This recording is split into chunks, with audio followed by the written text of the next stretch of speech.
you probably remember my first video on Kennesaw Mountain. So that video, there was one clip about Pigeon Hill, where I was standing on somewhere that was not Pigeon Hill. I got it wrong. My second video, specifically on Pigeon Hill, I got it wrong. No, that's not going to work either. So I'd like to tell you what Pigeon Hill really is. I'm currently standing atop it. Now, Pigeon Hill might look like a giant mountain. I mean, it has enough stones to be like little Kennesaw Mountain, which it just went up. But it's still a hill. It's not like the thing that I saw down there. That was the field. The picket line for the Confederacy was down there. And then the Americans busted in and went and blew them all up. Now, Samuel French, he was atop little Kennesaw Mountain. I saw the rock that he was sitting in today, and he said that it was amazing. The giant lines of blue smashes into the giant lines of gray, and then move up the hill, and then the blue retreats. Clearly, he is very mentally incapable of being a general, because for everybody who was not French, it was utter chaos. The battle only lasted for about 48 minutes, which tells you how terrible it was. Now, little Kennesaw Mountain's down there, and it's known for its large amounts of boulders.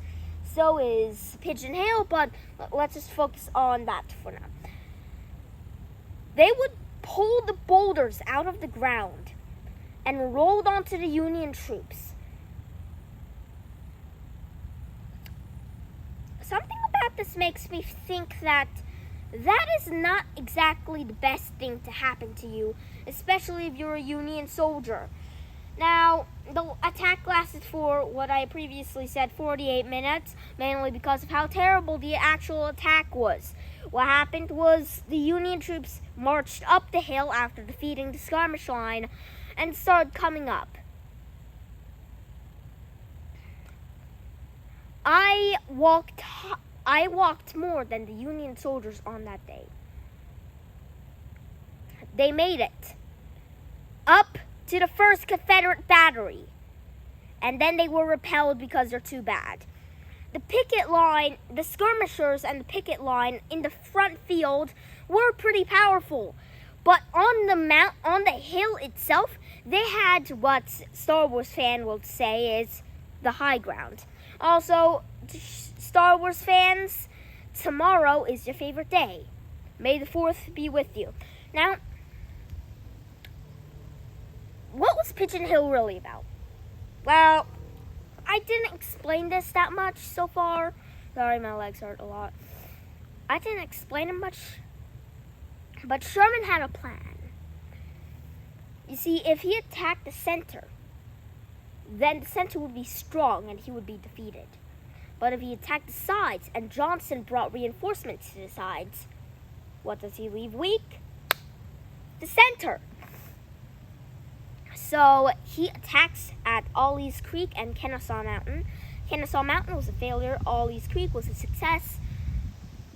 But Johnston did not take any reinforcements out of the center. But the attacks actually commenced, and the two middle battles would be Pigeon Hill and Cheatham Hill.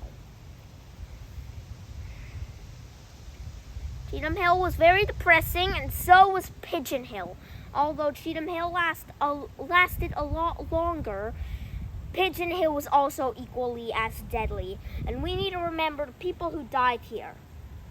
Not here, nobody died here. They weren't able to even make it up here. They weren't even able to make it up behind the screen.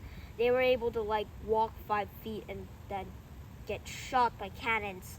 Or have their heads blown up, like my video about war is not fun.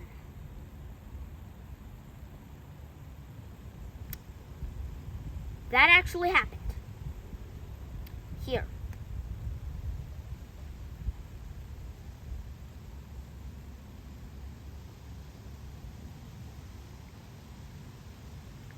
Yeah, this is a very deadly battle. I believe that it deserves a higher rank than Cheatham Hill. I'm sorry, Park Rangers, but I don't care whatever you say.